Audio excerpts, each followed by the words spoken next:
잠이 오지 않아 트위치를 켜니 노란 바다에 세 개의 파도가 날 반기네.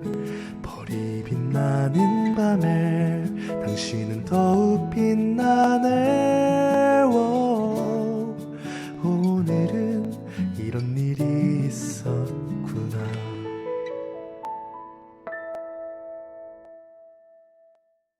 안녕하세요, 주펄입니다. 반갑습니다. 오늘은 좀 일찍 시작했습니다. 왜냐하면은 요즘에 애들이 잠을 안 자요. 밤에 11시에는 좀 잠이 들어야지 나도 조금 쉬다가 이제 시작하는데 왠지 잠을 안 잡니다. 그래가지고 재우다가 제가 먼저 잠들 때도 있고, 아무튼 밤에 좀 집에서 방송을 키기가 어렵게 됐습니다. 그래서 오늘 금요일 밤이고 또 주말에 방송이 없기 때문에 지금이라도 하고 가는 게 좋겠다고 생각해서 켰습니다. 반갑습니다. 첫 곡으로 들으신 곡은 하멜의 Finally Getting Closer 였습니다. 저는 요즘 다이어트를 하고 있습니다. 한 3주쯤 됐는데요. 한 3-4kg 빠진 것 같아요. 근데 오늘 아까 낮에 방송을 조금 켰는데 좀 빠진 것 같다라고 이제 해주시는 분들도 좀 계셨고, 하지만 아직 멀었습니다. 그리고 어제는 그래도 애들이 좀 빨리 잠들어서 방송을 하려고 했는데 마우스가 안 보이는 거예요. 무선 마우스거든요. 그래서 마우스가 어딨지 하고 계속 막 찾다가 혹시 부엌에 있나 하고 이제 부엌에 들어갔는데, 아니 식탁 위에 그 닭튀김이 있는 거예요. 원래 저희 집 그런 거 없거든요. 근데 어제 뭐가 좀 쉬어가지고 그거를 다 먹었습니다. 원래 먹으면 안 되거든요. 제 5시 이후에는 이제 금식인데 내가 먹은 게 아니에요. 뭐에 씌었어요. 잠깐 동안. 그래가지고 허겁지겁 먹고 오늘 체중을 재봤더니 400g이 늘어있더라고요. 원래 400g이 줄어야 하는 날인데, 아무튼 그래서 처음으로 한 3주 만에 처음으로 정신을 한번 놔봤습니다. 한번 놨으니까 이제 뭐 다음에 잘하면 되겠죠? 똥 한번 싸면 된다고요? 고맙습니다. 자, 노래 하나 듣고 또 사연 읽어드리겠습니다. 다음 곡은 핑크 마티니의 Hang on Little Tomato입니다.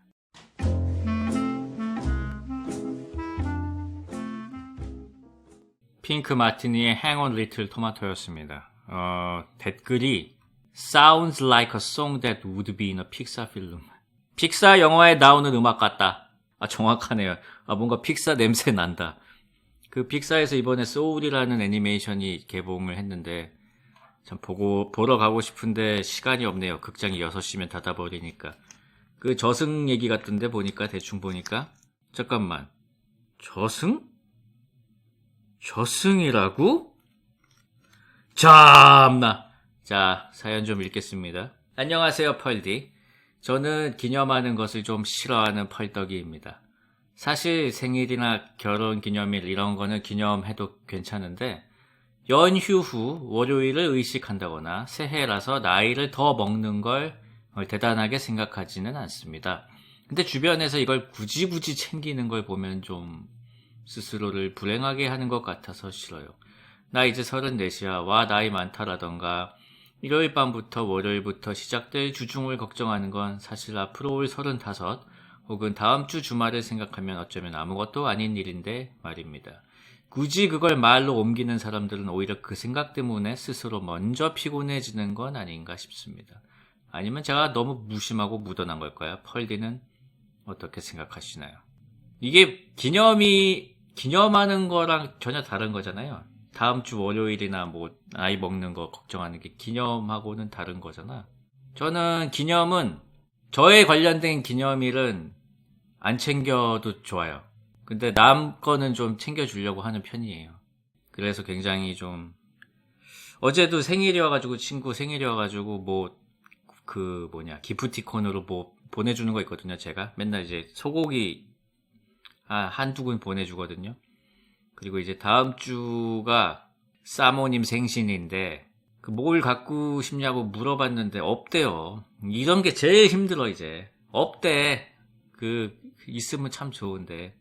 그래서 뭐를 해야 될지 모르겠습니다. 근데 아이폰, 사모님 전화기가 좀 낡긴 낡았는데, 그 전화기를 할까 했는데 저번에는 이제 아이폰을 선물하고 그 다음 주에 잃어버리고 그 다음에도 아이폰을 선물했는데 그 다음 달인가 완전 박살내고 그래가지고 좀 안 맞나 보다 이 사람하고는. 그래가지고 세 번째 선물하기는 조금 저되더라고요. 그래서 현금이요? 현금은 좀 정없는 것 같아서 현금은 좀 그래가지고 모르겠습니다. 그래서 안 하려고요. 그냥 귀찮아. 그 다음 주 월요일을 미리 걱정하는 거? 그런 사람이 있어요? 그냥 보통 그냥 뭐 밤에 옛날에 개콘 시그널 음악이나 뭐 그 정도 아니에요? 선생님 유난 떨지 마세요. 자, 신청해주신 조지의 보트 틀어드리겠습니다.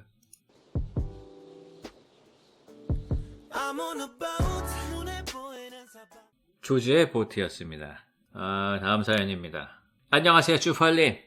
저는 1년 전부터 침투부를 매일 보고 있는 23살 학생입니다. 저는 현재 의과대학에 재학 중입니다. 바람이 들었는지 갑자기 1년 휴학을 했고 이번 2학기 때 복학을 했는데 성적이 낮아 유급을 하게 될 것 같습니다. 2년을 버렸네요. 공부를 하는 순간에는 최선을 다했다고 생각했지만 막상 결과를 보니 후회만 하고 있는 제 자신이 너무도 한심합니다. 계속 자신감은 떨어지고 이게 내 길이 맞나 싶을 정도로 현타가 밀려옵니다. 내년에 최선을 다하려고 마음 다짐을 하지만 계속 내년에도 이러면 어쩌지? 이게 내 능력 최대치면 어쩌지? 라는 생각이 멈추지 않습니다. 학기를 다니는 동안에도 공부와 취미 두 가지 토끼를 다 잡을 수 있다고 생각했습니다. 음악을 할 때 즐겁고 공부를 할 때는 억지로 한다는 느낌을 받고 있었습니다. 그러나 제 미래 직업은 억지로 하면 절대 안 된다는 걸 알고 있어서 취미를 아예 없애버릴까도 생각 중입니다. 왜냐하면 제가 저의 음악을 들어도 별로거든요. 재능이 없어 보여요. 그런데도 할 때는 세상 즐거운 거 있죠? 제 미래를 위해서라면 잠시 미뤄두고 공부에 올인하는 게 맞을까요? 아니면 밸런스를 잘 조절해서 스트레스 해소 방법으로 하는 게 좋을까요? 사실 가장 큰 걱정은 올인해도 못하면 어떡하지? 입니다. 새로운 마음가짐과 걱정이 매일 롤러코스터처럼 오르락 내리락 하고 있는 쭈펄님과 침착맨을 항상 응원하고 있는 학생입니다. 요즘 두 분 보는 맛에 삽니다. 감사합니다. 쭈펄 살아갑니다. 좀 열심히 하시죠. 원래 일은 하기 싫은 거예요. 열심히 하라고 그냥 해. 억지로 하는 거야 원래 일은.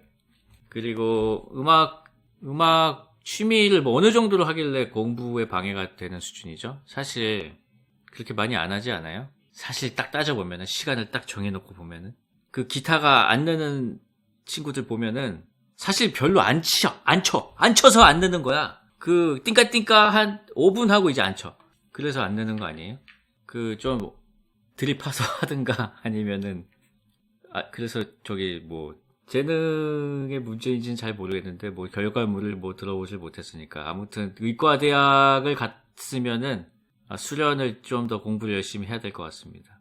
그래야지 나중에 환자도 잘 보고 개업도 하고 그러는 거 아니겠어요? 뭐 음악은 뭐 언제든지 할 수 있으니까. 내가 뭘 아나? 자, 다음 사연입니다. 안녕하세요, 펄디. 다사다난했던 2020년은 순식간에 지나가 버리고 2021년이 찾아왔습니다.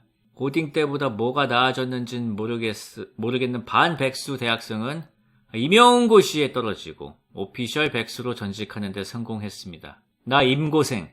시험 점수 합격 기준 마이너스 2점. 나처럼 살지 마시오. 아무튼 각설하고 임용고시는 떨어졌는데 아무 생각 없이 같이 지원한 이지망 사립학교는 덜컥 1차가 합격했습니다.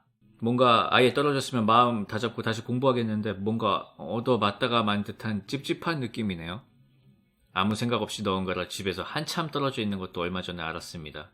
준비를 하는 게 맞는지 모르겠습니다. 취준생들 다들 화이팅입니다! 라고 보내주셨습니다. 가셔요.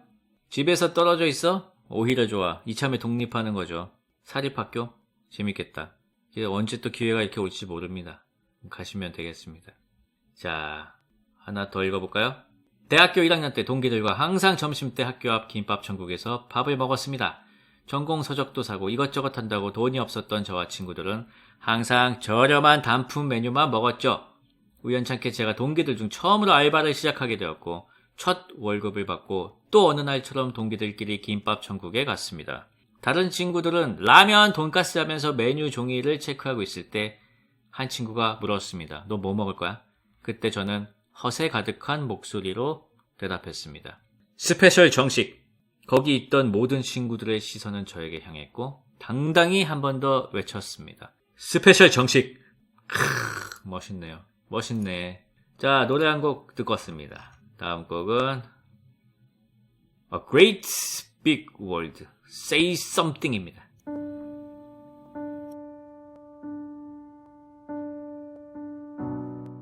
A Great Big World의 Say Something이었습니다. 제 사진의 저 시계는 뭐냐고요? 저 그냥 카시오 전자시계인데요. 한때 손석희 시계로 유명했던, 근데 그 선생님보다 내가 먼저 찾는데 참나. 아무튼 저거 정말 대단합니다. 저 시계는 10년째 차고 있는데 10년 넘게 차고 있는데 배터리를 한 번도 안 갈았어요. 무한동력이야 사실상. 지금도 돌아가고 있습니다. 은색, 금색이 있는데 저는 은색이 더 좋은 것 같아서 은색으로 차고 있습니다. 금색은 조금 더 늙으면 찰게요. 아직은 은이야. 다음 사연입니다.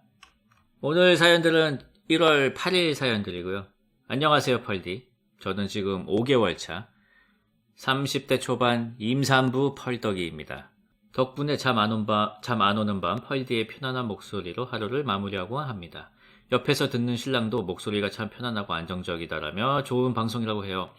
펄디께서 밤늦게 방송하시곤 하실 때는 펄밤 들으면서 작업하는 게 낙이었는데 요즘엔 그렇지 못한 체력으로 지내고 있어서 조금 아쉽긴 합니다. 참 좋은 노래들과 함께였는데 그래도 유튜브에 올려주시는 편집본만으로도 만족해하면서 잠에 들곤 해요. 감사합니다. 요즘 시국이 시국인지라 정말 다들 힘든 시기를 보내고 있는 것 같아요. 원래는 신랑이랑 같은 직업으로 생활을 했는데 지금은 집에서 프리랜서 디자이너로 1년 반 가까이 지내고 있습니다. 아이를 낳고 나면 당분간은 신랑 혼자 감당해야 하는 부분이 있을 텐데 그 점이 너무 미안하면서 마음이 무거워지네요. 그래서 애 낳기 전까지 최대한 벌 수 있을 때까지 노력하는 중입니다. 가정이 이루어지면 신랑에게만 짐을 얹혀주고 싶지 않아 함께 읽어가고자 노력은 하는데 그래도 자고 있는 신랑의 모습을 볼 때면 참 가슴 한켠이 찡해요. 어떤 날은 자는 신랑 어깨에 눈을 파묻고 소리 없이 끄끄 울곤 했던 날도 있었습니다. 하하. 10년 서울 타향살이에 지쳐 정리하고 내려가려고 할 시기에 신랑을 만났는데 참 이해도 많이 해주고 배려도 정말 많이 해줬어요. 근데 일이 결혼해서 벌써 아이까지 생겨버렸습니다. 어디 가서 이런 신랑 또 만날까 생각이 들곤 할 때가 많아요. 올해 6월 결혼기념일에 아이가 나올 예정이에요. 참 날짜 기가 막혀요. 지금은 댕댕이 2마리와 내 식구 생활을 하고 있지만 곧 만날 우리 달림이까지 함께할 생각하니 북적북적 재미있게 보내게 될 것 같습니다. 다음 주 월요일 성별 보러 가는데 참 설레요. 펄디 그리고 펄밤 들으시는 펄떡이 분들 늘 항상 숨 쉴 때마다 행복해지시길 바라겠습니다. 축하드립니다. 이게 8일 사연이니까 지금 아마 성별을 알고 계시겠네요. 아들일 수도 있고 딸일 수도 있겠네요. 그 초음파 보면은 다 나옵니다. 엄청 잘 나옵니다. 요즘 초음파가.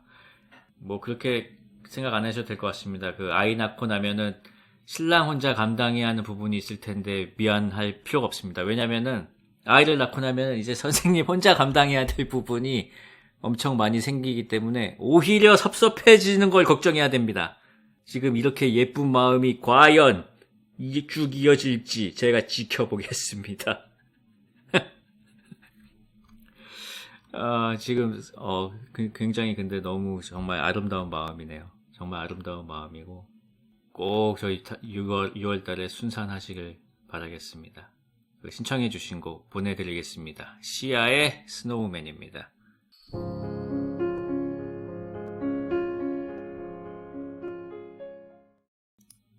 시아의 스노우맨이었습니다. 슈팔레 위팔렛이 나왔던 상사몽이 며칠 전에 서울산업진흥원 서울 웹툰 공모전 금상 받았던데요? 라고요? 진짜? 근데 상사몽이 무슨 만화죠? 너무 많이 봐서 모르겠어. 뭐 봤던 거겠지? 아무튼 축하드립니다. 그거 아니야? 그거 엄청 잘 그린 거? 그거 엄청 잘 그린 거 그거잖아. 내가 감탄한 거 엄청 잘 그렸다고. 그거잖아. 알아요. 자, 다음 사연입니다. 어디 보자. 엄청나게 흥미로워 보이는 사연입니다. 제 남자친구는 프랑스인입니다. 저와 그 친구는 제가 대학생 시절 중국으로 단기 어학 연수를 갔다가 처음 알게 됐어요. 같은 클래스였던 그 친구는 처음에는 제게 그냥 지나가던 서양인 1위였습니다. 스테레오타입에 동조하는 것 같아 싫지만 어쨌든 서양인들은 처음 본 사이에도 자기들끼리 잘 얘기하더군요. 저는 클래스 수준도 저에게 좀 벅찼고 친화력이 좋은 성격도 아니고 그냥저냥 그렇게 하루하루 수업을 나갔습니다. 보통 며칠만 지나면 자기 고정 자리가 생기기 마련인데 그 친구는 자리를 자주 바꿔 앉았습니다. 하루는 제 앞에 앉았죠. 읽기 시간 중 선생님이 저에게 문제의 답을 물어보셨는데 저는 수업에 전혀 따라가고 있지 못했기 때문에 대충 고민하는 척하며 찍었습니다. 근데 정답이었습니다. 저도 모르게 작게 휴 하고 안도의 한숨을 내쉬었습니다. 제 앞자리에 있던 그 친구가 쓱 웃으며 저를 뒤돌아보더군요. 수업을 따라가지 못하는 열등생끼리의 무언의 공감이었습니다. 그 친구는 그 이후로 매일 제 앞에 앉았습니다. 서로 중국어는 어눌했지만 어찌됐든 영어도 섞어가며 손짓발짓으로 이야기를 나누었습니다. 그 친구는 사진 찍는 취미가 있었고 특히 드론 카메라로 찍는 새로운 도전을 하고 있었나 봅니다. 저는 그쪽은 전혀 몰랐지만 어떤 데는 드론 날리는 고도 제한이 있지 않아? 하고 어디서 주워들은 얘기로 대충 맞장구를 쳐주었습니다. 그러자 그 친구는 눈을 빛내며 아주 신나게 얘기하더군요. 드론 아시는구나! 말이 통하는 애를 만났다고 생각했을까요? 그 친구는 며칠 뒤 저에게 사진 모델을 해줄 수 있냐고 물었습니다. 저만 그렇게 느끼는지 모르겠는데 모델을 부탁하는 게 뭔가 좀 섹슈얼한 느낌이 들지 않나요? 좀 겁이 났던 저는 친구들을 데리고 나갔습니다. 출사 장소는 북경의 폐공장 지대였고 바람이 쌩쌩 부는 겨울이었기 때문에 걱정했던 일은 전혀 일어나지 않았습니다. 그렇게 연수는 끝났고 서로의 나라로 돌아갔고 시간이 흘러 저는 대학교 졸업을 했습니다. 그해 여름 그 친구에게 연락이 오더군요. 아시아 여행 중이라고요. 한 달 후에 한국을 들르는 여정이 있는데 서울 구경 좀 시켜줄 수 있냐고 했습니다. 저는 애국심과 그 친구에 대한 호감으로 흔쾌히 수락했고 그 한 달간 연락이 계속 오갔습니다. 전 당시 모쏠이었음에도 느낄 수 있었습니다. 이건 썸이더군요. 드디어 한 달 뒤 대면하게 되었습니다. 메신저로 이야기 나눌 때와는 달리 정말 어색했습니다. 이태원 고깃집을 갔는데 술도 안 하는 스타일이더군요. 그치만 어색한 것도 잠시 얼마간 이야기를 하다 보니 서로 입이 트였습니다. 한강 옆 벤치에서 이런저런 이야기를 나누었고 어느새 막차 시간이 다가오고 있었습니다. 저는 서울 사람이 아니었기 때문에 지도 앱을 뒤지며 머릿속으로 시간을 계산하고 있었습니다. 저를 지켜보던 그 친구가 슬그머니 말했습니다. 내 방에 침대 2개인데 실제로 보니 침대는 2개가 아니라 하나였고 베개 밑에는 콘돔이 3개가 있었습니다. 한국에서의 일정이 3일이었거든요. 그렇게 해서 지금까지 연애를 이어오고 있습니다. 중간에 너무 점프했는데 내용이. 오며 가며 국제연애는 정말 돈이 많이 들더라고요. 전 이 순간을 위해 여지껏 연애 안 하고 데이트 비용 아껴왔다고 생각하면서 만나고 있습니다. 근데 그것도 연애 초반이고 이 바이러스가 몇 개월이면 끝나겠지 했는데 어느새 서로 못 본 지 10개월이 훌쩍 넘었네요. 거미줄 칠 것 같습니다.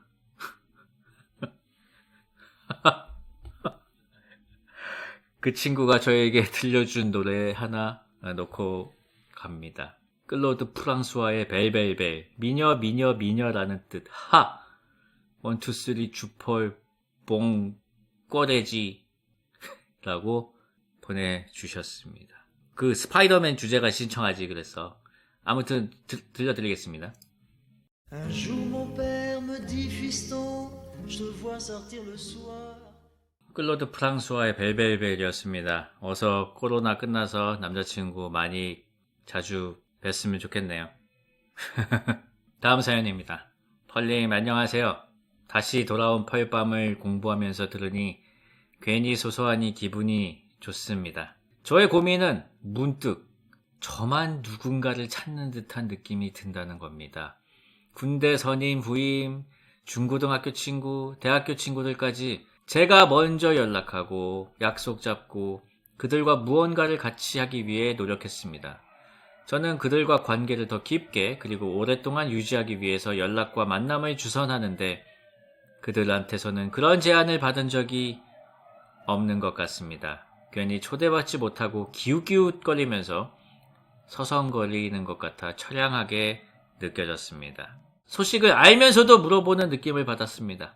그런 감정 뒤에 따라서 내가 매력적이지 않아서 그런가 고민이 괜히 깊어집니다. 펄님은 이런 감정을 받아보신 적이 있는지 그리고 어떻게 이겨냈는지 궁금합니다.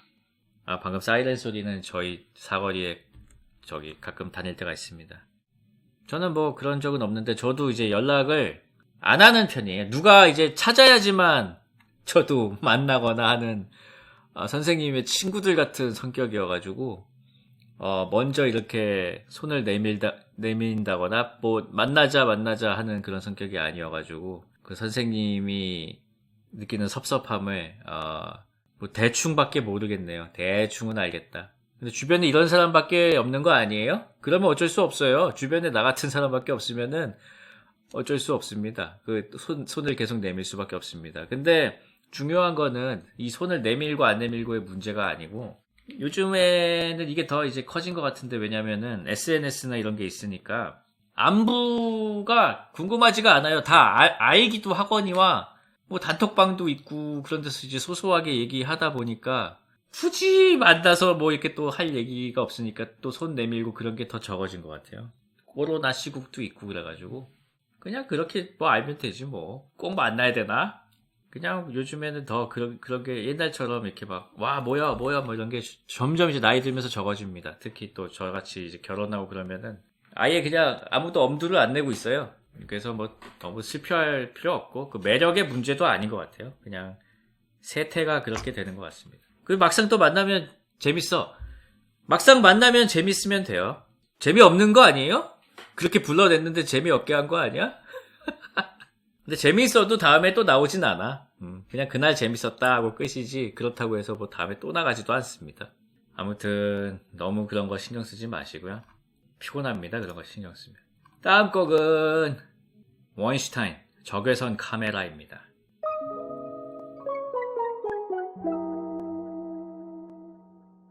원슈타인의 적외선 카메라였습니다. 원슈타인은 제가 이번 쇼미더머니에서 가장 좋다고 생각한 참가자입니다. 너무 귀여워. 자, 다음 사연입니다.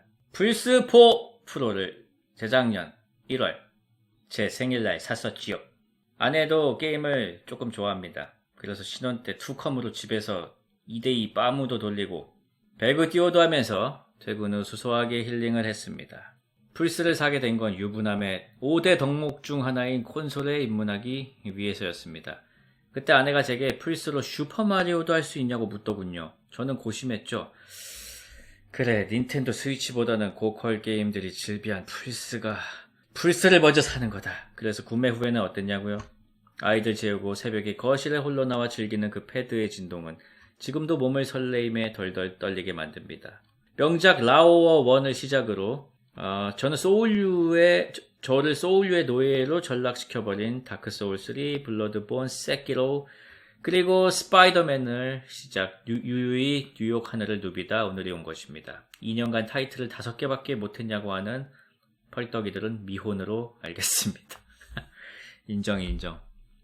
12월은 결혼기념일과 아내와의 첫 연애를 시작한 달입니다. 하여 입생 로랑 핸드백을 선물했죠. 사실 아내가 신혼여행 때 선물한 구찌 핸드백을 그 생활비가 부족하다는 이유로 저 몰래 팔았거든요. 저는 그때 마음이 찢어졌습니다. 그런데 이제 곧 다시 복직할 아내에게 7년 전에 산 구질구질한 핸드백은 이제 놓아주고 이쁜 새로운 핸드백 들고 당당하게 일 시작하라고, 이 가방은 팔지 말라고 얘기했죠. 아내는 감동했습니다. 여기서 박수치고 있는 눈치 빠른 유부 펄떡이들이 계실 것 같은데요. 맞습니다. 이것은 돌아오는 1월 제 생일날 닌텐도 스위치를 선물 받기 위한 큰 그림이었습니다. 아내가 플스 구매 당시 슈퍼마리오 하고 싶다고 얘기한 적도 있고 닌텐도 스위치가 입생 로랑 핸드백 체인 정도 되는데 허락해 주실 거라 믿었죠. 그리고 천천히 계획을 진행시켰습니다. 일부러 닌텐도 스위치를 잔뜩 검색한 기록을 머금은 스마트폰을 아내에게 잘 보이는 곳에 방치해놨죠. 어느 날 물으시더군요. 닌텐도 갖고 싶어? 갖고 싶어. 닌텐도 아시는구나. 주절주절. 이렇게 하면은 모든 게 다 수포로 돌아가게 됩니다. 그래서 아니. 그냥 여보랑 슈퍼마리오 하고 싶어서 찾아봤어. 이 정도면 충분했죠. 어떻게 됐을까요? 맞습니다. 오늘 밤도 닌텐도 스위치로 젤다의 전설 야생의 숨결을 하러 갑니다. 슈퍼마리오요? 당연히 장관님은 하루 하시고 흥미가 없으신지 들어가 주무시죠. 하하하. 자, 이제 닌텐도 스위치 제 겁니다. 하하하하하. 이런 사연이었습니다. 그러니까 게임기 하나를 사려고 해도 이렇게 되는 거야. 아시겠습니까? 이 미혼 펄떡이 여러분들. 저도 한 2년간 타이틀 5개 정도 한 것 같습니다. 저는 뭐 했냐면은 라스트 오브 어스는 플스3의 황혼기 때 했으니까 빼고 플스4로 했던 게임은 슈퍼 로봇 대전, 그리고 드래곤 퀘스트 11, 그게 다인 것 같은데? 없는데? 그리고 슈퍼 로봇 대전 유저들한테 욕먹었다고요? 제가 욕먹었어요? 왜요? 내용 안 본다고? 그 내용 너무 유치해서 못 보겠던데? 그냥 난 전투만 합니다. 자, 다음 곡은 펀치넬로와 백예린님이 함께 부른 낙서입니다.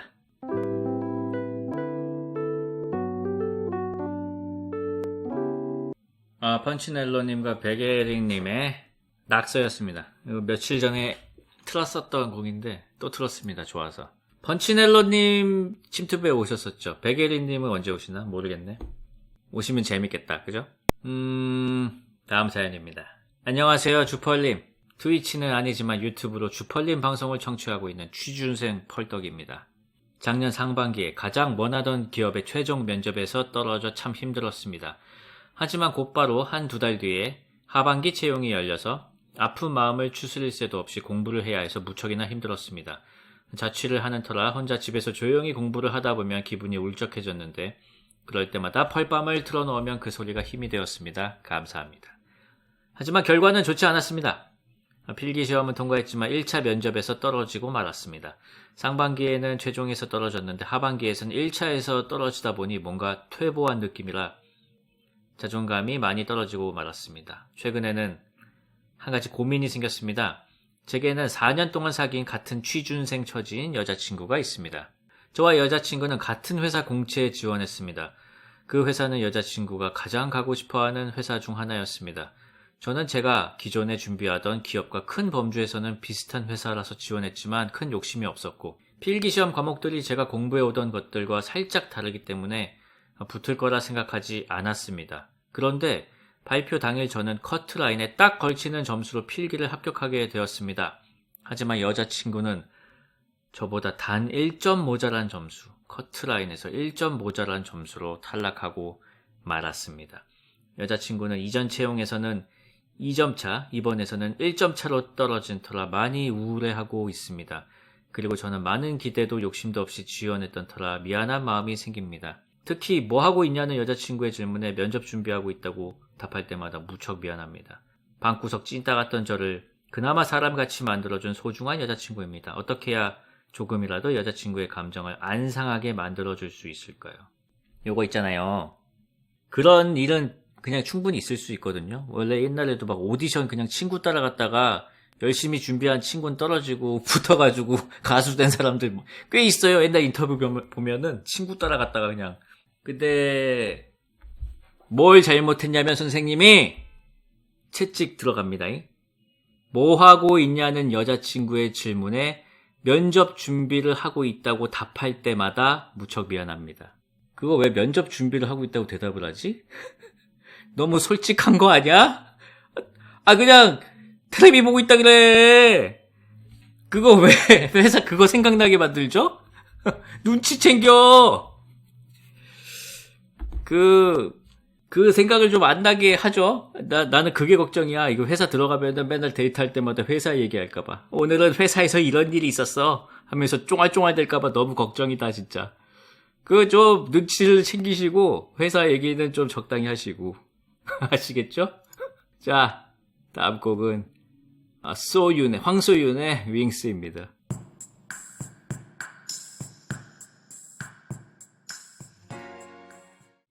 황소윤님과 품 비프릿이 함께 부른 윙스였습니다. 품 비프릿 노래 예전에 펄밤에서 틀었었는데 노래 좋습니다. 그 러버보이 되게 좋아요. 그 다음에 또 한번 틀어드리겠습니다. 그 여자친구한테 이제 전화 오시면은 면접 준비 같이 이제 그 떨어진 회사, 이거 회사를 연상시키는 거 좀 자제하시고 그렇다고 해서 너무 또 놀고 있어도 안 돼. 막, 그냥 뭐 침투 보고 있어. 이래도 안 돼. 왜냐면은, 붙었으니까 저렇게 노는구나. 이제는 이제 진퇴양난이죠. 그래서 한가해 보여도 안 되고, 회사에 관련돼 있는 것도 안 되고. 그러니까 그냥, 이제 뭐 대답할 수가 없어, 그냥. 아무튼, 축하드립니다. 일단 붙은 건 축하드리고, 여자친구분은 뭐, 다음에 붙겠지 뭐. 자, 다음 사연입니다. 안녕하세요, DJ 진주님. 저는 평범하게 성공을 향해 달려가는 대학생입니다. 저희 어머니께서는 지난 15년 동안 어쩌면 그보다 더 오랫동안 폐에 생긴 병으로 인해 숨 한 번 제대로 쉬지 못하시다가 작년 5월에 극적으로 폐 이식 수술을 받으시고 지금은 아주 말짱하게 당신의 삶을 살고 계십니다. 어머니의 생명과 같이 꺼져가고 있던 제 삶도 그 수술을 계기로 다시 시작된 기분입니다. 약 7개월이 지난 지금까지도요. DJ 진주님도 보셨을지 모르겠는데 이번에 쇼미더머니 결승에서 머시베놈님이 여백의 미라는 노래로 무대를 했습니다. 그 노래의 가사가 성공과 실패 중에 성공을 선택했고 성공이 할머니와 할아버지를 데려갔다라는 내용이었는데 그 구절을 듣는 순간 저도 모르게 눈물이 흐르더라고요. 수술이 잘 되었다고는 하나 그래도 평범한 다른 사람들처럼은 살아갈 수 없는 어머니를 두고 제가 성공을 향해 나아가고 있다는 게 두렵습니다. 제가 성공한다면 당연히 어머니 기뻐하시겠지만 어머니의 기쁨을 볼 수도 들을 수도 없다면 어떤 의미가 있는 것일까요? 김성회 아저씨 톤으로 그러면 어머니 걱정돼서 공부 안 할 거냐? 물론 아닙니다. 답은 이미 알고 있습니다. 그냥 속절없이 가는 시간이 야속하고 다가올 미래가 슬퍼져서 하소연 겸 사연으로 남기는 것이지요. 이게 무슨 상관이죠? 선생님의 성공과 어머니의 건강이 무슨 상관이죠? 머시베놈의 성공하고 할머니, 할아버지 돌아가신 건 사실 전혀 별개의 사건인데 극적인 요소를 위해서 그렇게 갖다 붙인 거잖아요. 거기에다 왜 감정이입을 하고 있어? 쓸데없는 걱정하고 있는 거 아니냐? 오히려 이렇게 말씀을 드리고 싶네요, 진짜. 성공을 향해 나아가고 있다는 게 좀 모르겠네. 뭘 하고 있는지를. 제가 성공한다면 어머니는 기뻐하시겠지만 어머니의 기쁨을 볼 수도 들을 수도 없다면 이런 걱정은 성공한 다음에 하시는 게 좋을 것 같은데 왜 다가오지도 않은 일을 미리 걱정하시죠? 참나. 아무튼 다음 곡은 크러쉬의 I Fall in Love Too Easily 듣겠습니다.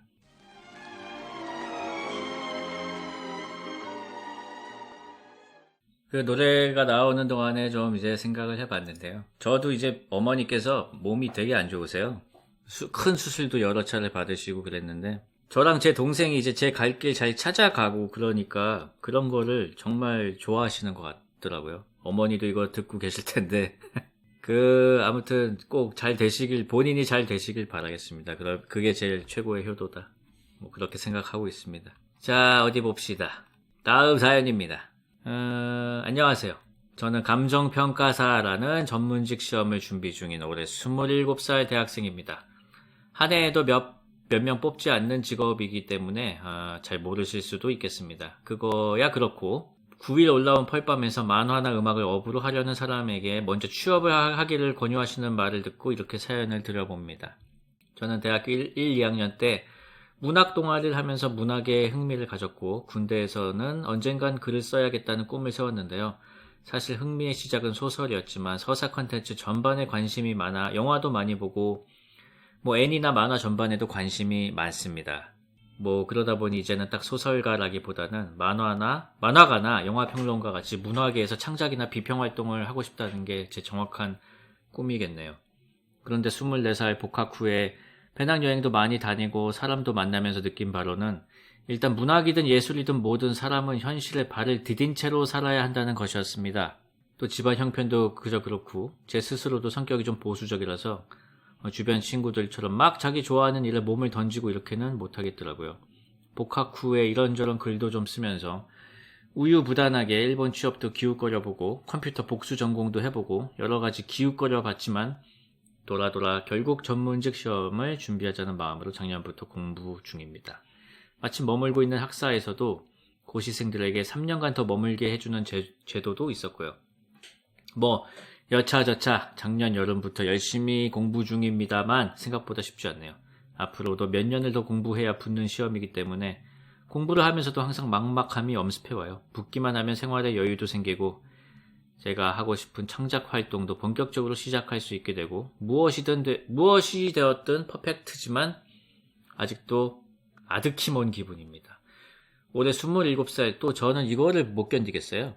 대학원생인 선배는 야 이제 27살인데 뭘 걱정하냐 라고들 하는데 저는 전역 후 1년 나이 먹어가는 게 조금 무섭게 느껴지기 시작했습니다. 지금 생각하면 우스운데 24살 여름 전역했을 때는 청춘이 끝난 기분으로 살았으니까요.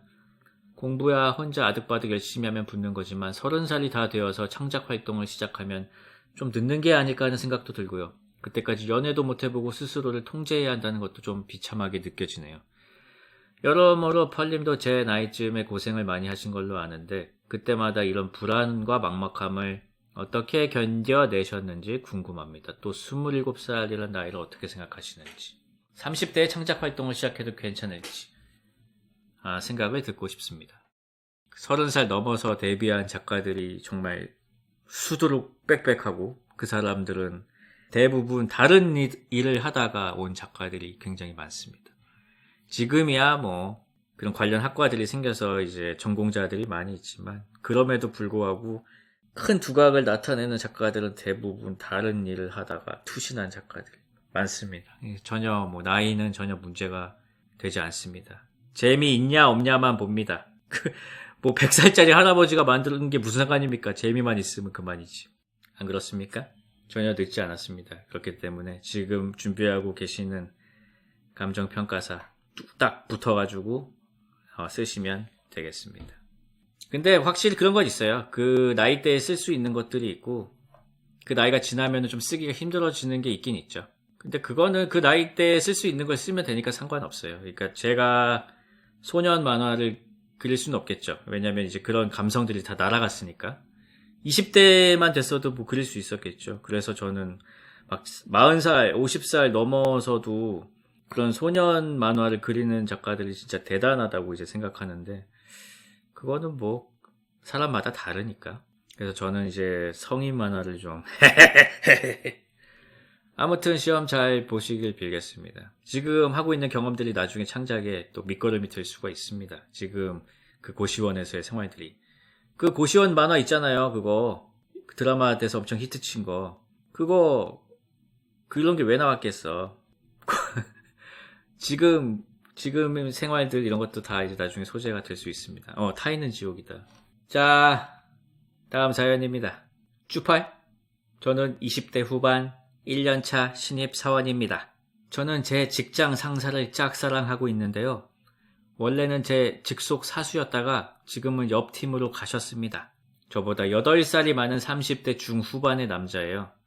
살면서 남자 꼬시는 데는 별 걱정이 없었는데요.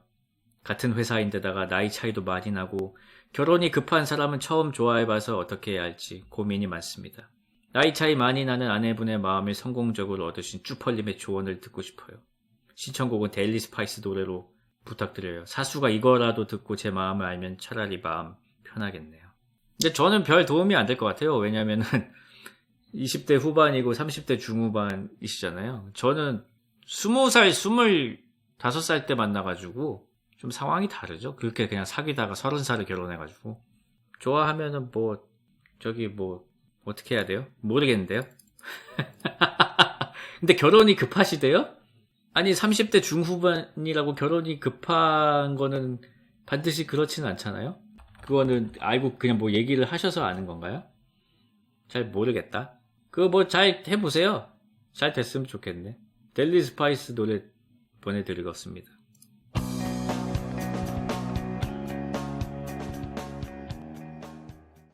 델리 스파이스의 차우차우였습니다.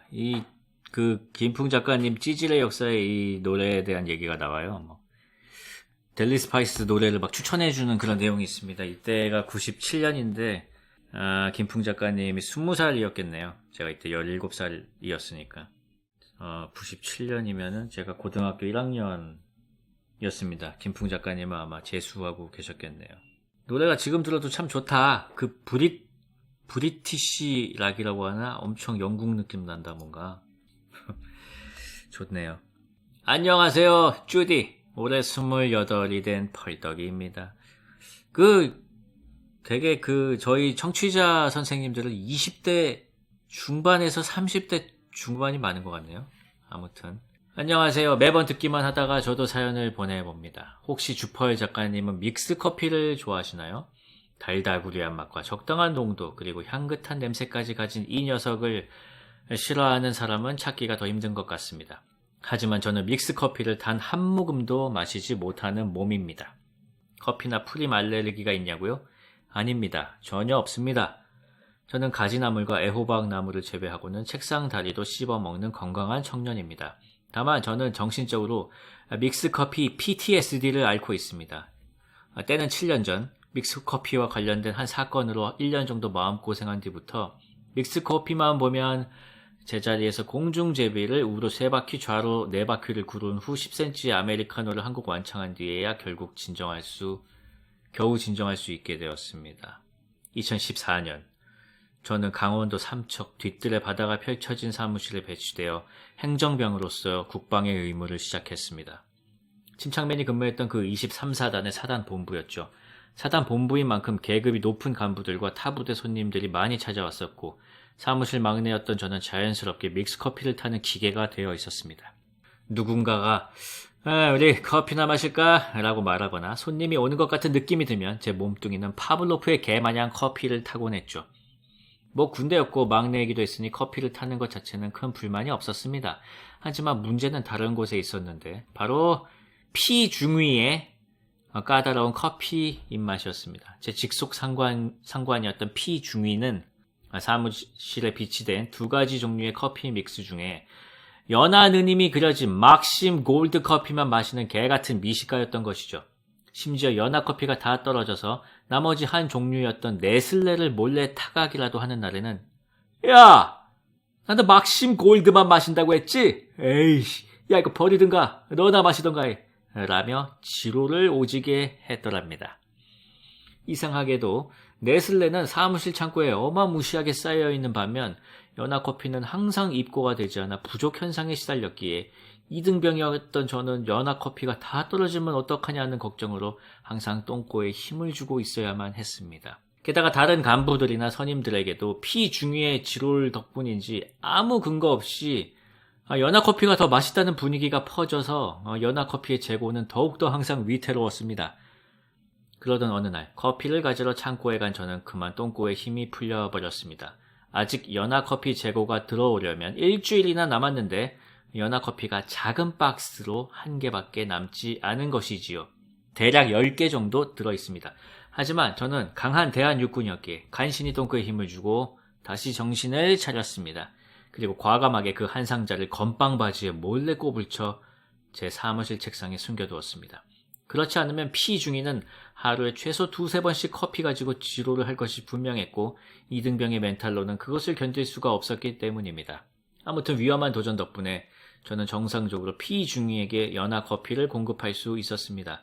그런데 연하커피 가뭄에 모두가 힘들어하던 어느 날 제가 화장실 청소를 하러 간 사이에 한 선임이 업무 서류를 찾다가 제 서랍에 꼬불쳐진 연하커피 한 뭉텅이를 발견하고야 말았습니다. 나중에 맞선님의 들은 바에 의하면 당시 제가 없었던 사무실의 반응은 정말 살벌했다고 합니다. 아니 어떻게 이등병 나부랭이가 모두가 원하는 연하커피를 몰래 꼼쳐서 자기만 처먹을 수가 있냐. 아무리 선진병영이라지만 이거 저 기강 좀 잡아야 하는 거 아니냐. 저는 순식간에 대굴박이 반대로 회전하여 간땡이가 부어 배 밖으로 나와버린 미친 이등병이 되어버린 것이었죠.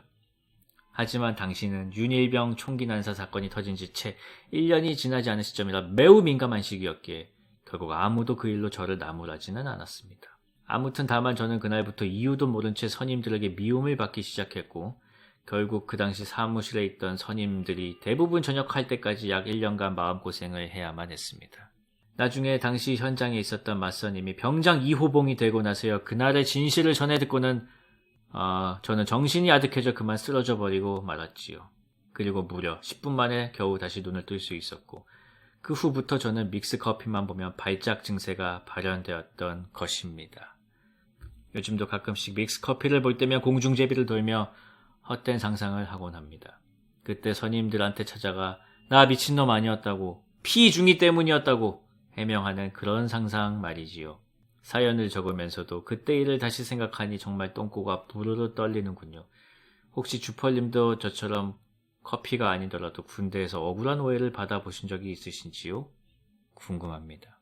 그 오해를 사버렸군요. 피중이한테 먹이려고 꿍쳐놓은 연하커피를 본인이 먹으려고 꿍쳐놓은 걸로 오해를 사버렸군요. 근데 보세요. 자기 군대잖아. 다 22살, 23살, 심지어 24살. 중이면은 뭐 25, 6 성인이잖아요. 그 성인들이 믹스커피 가지고 이러고 있는 거야. 그거 참. 과연 이게 인간의 문제일까요? 아니면 이 시스템의 문제일까요? 일단 심심한 위로의 말씀을 드립니다. 신청곡 틀어드리겠습니다.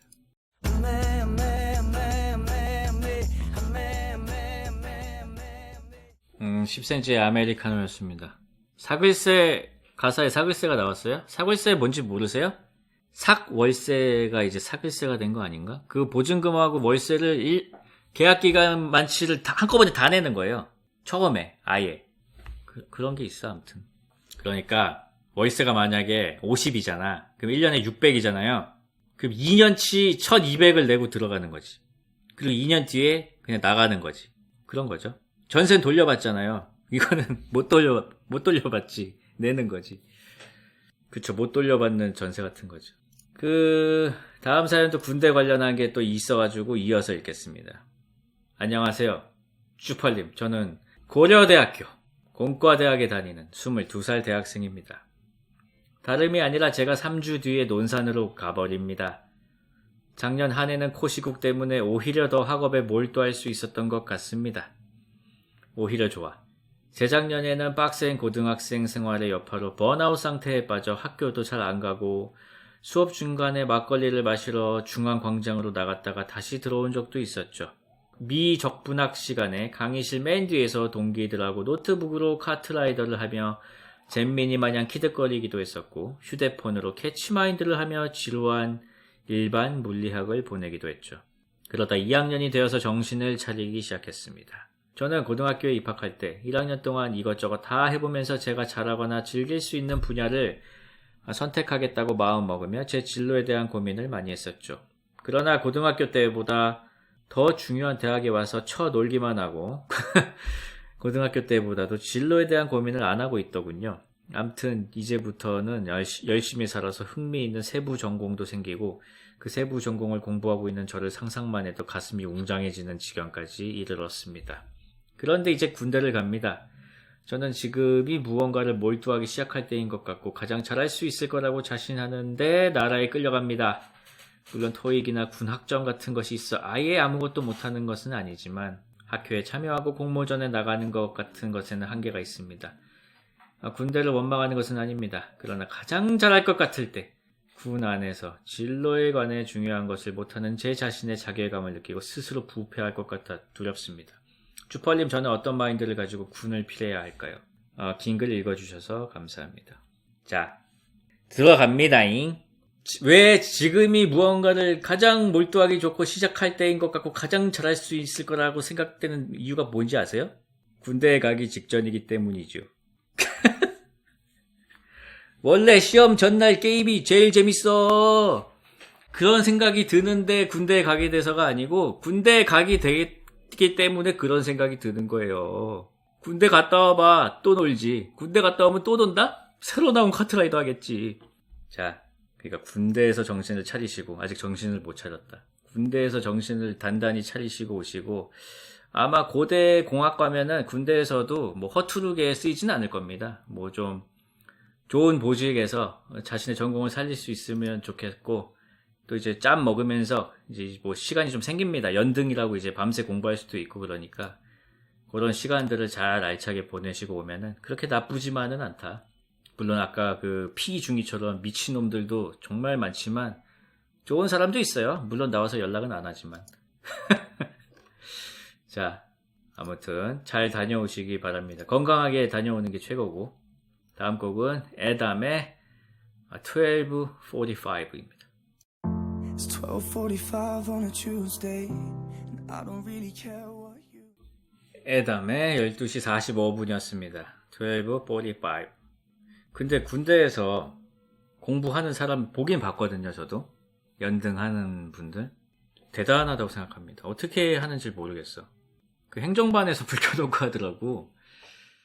근데 그 친구 관상이 공부를 엄청 잘하는 그 서울대 관상이었어요. 그 학교까지는 기억이 안 나는데, 아무튼 그 서울대 얼굴이 있거든? 그 얼굴이었어. 그래서 할 사람은 어디서든 하는 것 같아요. 책 펴놓고 공부하는 사람 있습니다. 아무튼 건강하게 다녀오시고. 마지막 사연입니다. 쭈블님 안녕하세요. 20대 펄떡입니다. 늘 이어폰 너머로 펄떡이님들 사연 듣다가 처음 써봅니다. 이게 꽤 큰 용기가 필요한 것이더군요. 저에게 요즘 고민이 생겨서 주팔님께 조언을 구하고자 합니다. 올해 초부터 저는 소소하게 유튜브를 시작했습니다. 유튜브를 시작하게 된 계기는 카메라와 친해지기 위함과 관심을 받고 싶기 때문에 시작하게 되었습니다.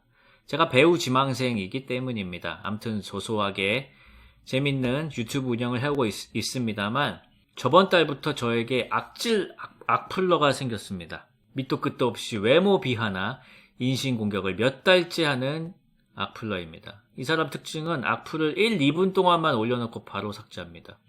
오롯이 저만 볼 수 있게 하는 거죠. 이 짓을 일주일에 서너 번씩 몇 달째 하고 있습니다. 처음엔 태어나서 처음 받아본 악플이라 얼떨떨하기도 하고 내심 기분이 좋기도 했습니다. 그런데 이게 갈수록 욕이 더 심해지고 좀 당혹스러운 내용일 때도 많습니다. 신고하고 싶은 마음에 누르면 바로 삭제가 돼버리기 일쑤입니다. 평소 멘탈이 강하다고 자부했던 저인데도 신경이 안 쓰인다면 거짓이겠죠. 겨우 한 개의 악플이지만 좋은 댓글 10개보다도 더 깊게 다가오더라고요. 관심 주지 않으려고 마인드 컨트롤하고 있지만 쉽지가 않습니다. 뻘님은 이렇게 밑도 끝도 없이 욕하는 악플 어떻게 대응하시나요? 추신, 제가 유명한 배우가 돼서 나중에 꼭 아는 척 하고 싶습니다. 뻘님 화이팅! 아, 그러시군요. 악플러한테 시달리고 계시군요. 굉장히 간단한 방법이 있습니다. 자, 지금부터 따라하시면 됩니다. 자, 내 동영상을 클릭하세요. 본인의 동영상을 클릭하시면 밑에 여러 가지 댓글들이 있잖아요. 거기에 점 3개가 있어요. 옆에 점 3개를 누르면은 채널에서 사용자 숨기기라고 있어요. 신고 밑에. 그러면은요, 그 사람 글이 다시는 안 보여요. 그리고 근데 그 사람은 자기가 안 보이는 줄 몰라요. 그 사람은 자기의 댓글이 자신한테 보여요. 근데 다른 사람한테는 안 보여요.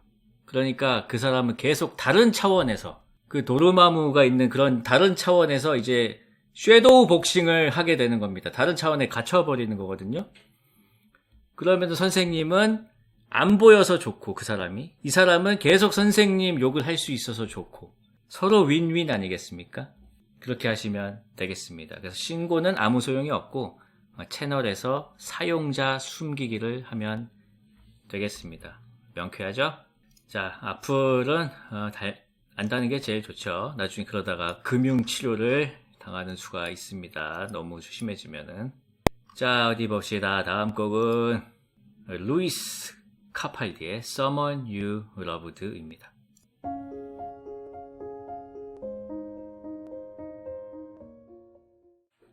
루이스 카팔디의 Someone You Loved였습니다. 그 사연 주신 선생님 유튜브 찾아보려고 했는데 그 힌트를 하나도 안 주셔가지고 찾을 수가 없네.